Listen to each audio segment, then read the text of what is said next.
person. So let's welcome Effervescence Jackson.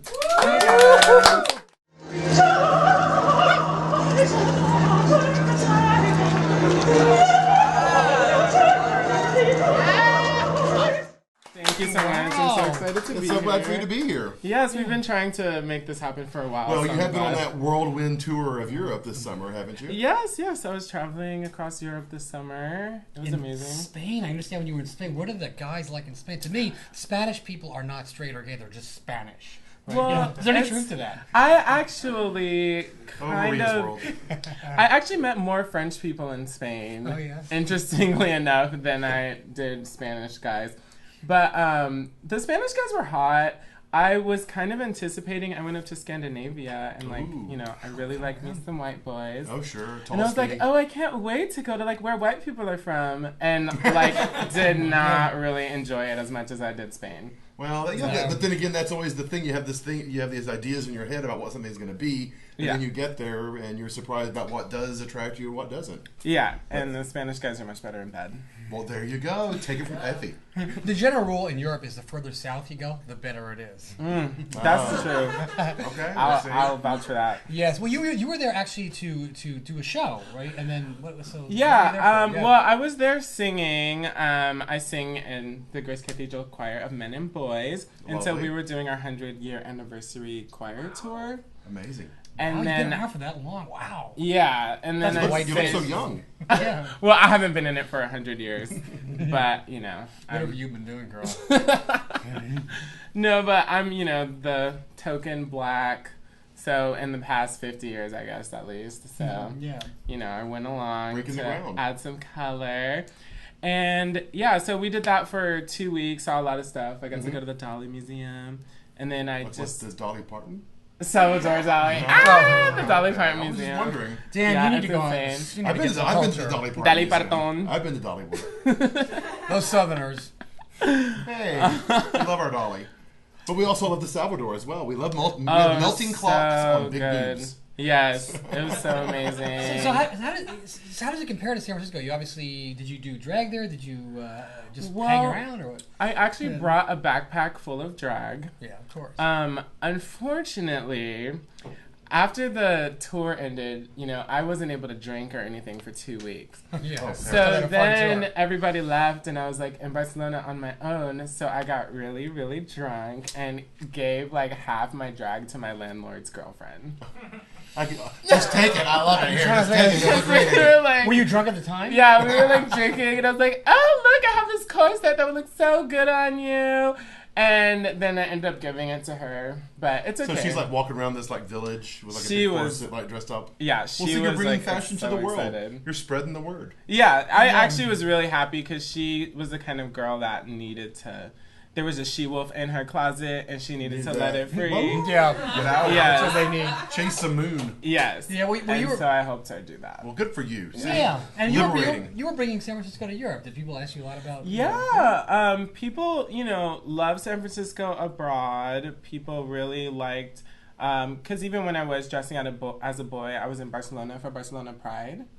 And, I wore this, fur vest thing. When you were a boy, yeah? Yeah, because, since I didn't have drag anymore. So I just did boy drag. And people were really into it. People are so different abroad when it comes to being you find queer. them more curious? Yeah. Less eccentric. Eccentric in a different way than we do it over here in San Francisco. Like more accepting or more... No, I don't think more accepting would be the phrase I would use. I would say more resilient to the objections of the greater part of society.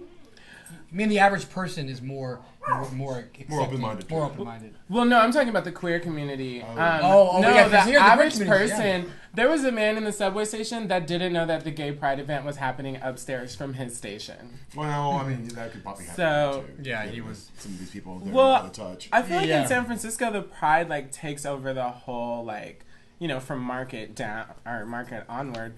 And, you know, in Barcelona, if you were a block away, you wouldn't even know that the Pride event was happening around the corner. You wouldn't see, like, drag queens walking around. You wouldn't see little glittery fairy boys. So it's not like a Pedro Almodovar film? No, not at all. It was very interesting to see the European gay scene. So as you as a performer, what instruments do you play? So I'm primarily a vocalist. I'm a countertenor. Okay. Which is like a male alto, I guess. And I play viola and piano somewhat. Oh, I'm sure just somewhat. I've heard you sing, and you're amazing. So, what is it that made you want to do drag? What was the thing that made you decide I want to try that? Well, actually, singing is kind of the avenue that brought me into drag. I, trained as a tenor and then switched to being an alto or countertenor. Switch, I like that word. And I just made the switch one day. And I realized, I was like, well, if I'm going to sing like a girl, I might as well look like a girl while I do it and get to have like all the amazing costumes and all the fun and all the good roles. And so what was your first performance? What was your first drag performance at? My first drag performance was actually at Rebel. At Rebel? Right here in San Francisco. Yeah, and I believe it was at a cocktail gate. It was with Suppository Spelling. Cocktail gate? Way back when it was at Rebel. And she did the gorilla thing, and I went up and did... I mean, it's open mic night drag. Right. Yeah, we did a gorilla drag thing, and I did Bootylicious on my phone. And the internet stopped working because it was on my phone. It was like YouTube streaming. Yeah. And so then I just sang the second half of the song live, and like that's. Do you find it easier to sing when you're in drag than when you're a boy? It depends what I'm wearing. Like with this corset, probably not. Show us your outfit. You got a saran wrap. And an evening gown. You got a saran wrap corset. What? Yeah, this is my little saran wrap jockstrap. It's kind of a family thing. Family jewels thing.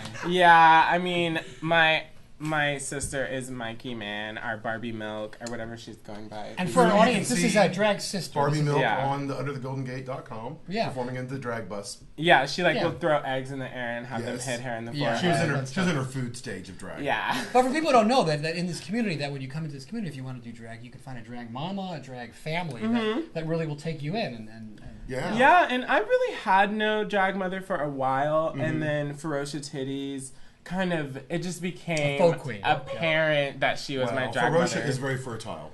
Yeah, I came out of her drag gina. She has great clothes. Yeah, I want her clothes. She's amazing, and we actually have a lot in common that before we even knew we had a lot in common, so yeah. It was really, it's very appropriate that I'm her daughter. I think you belong here. Yes, thank you. But do you have more fun as a boy or a girl? It depends what I'm doing. I have like a lot of fun walking down the street as a girl, but I have a lot of fun in the bedroom as a boy. Oh, you're definitely a drag king. When it comes time to have fun, you become a boy, right? Oh, definitely. Oh yeah, no, I'm a tranny. I'm the opposite. That's why it's so hard for me to go to Honey Sound System and drag. Because, you look fierce or whatever, but there's so many hot boys, and you just want to jump their bone. I know, and I think this community is very bigoted in a sense that if you're gay and somebody dresses up in drag, that's kind of too queer for a straight gay guy. All you get is the tranny chasers then, which, the nice straight guys, But I like to look at the person when we're doing it. Yeah, you want to look into their soul. Yeah, or something. Yeah.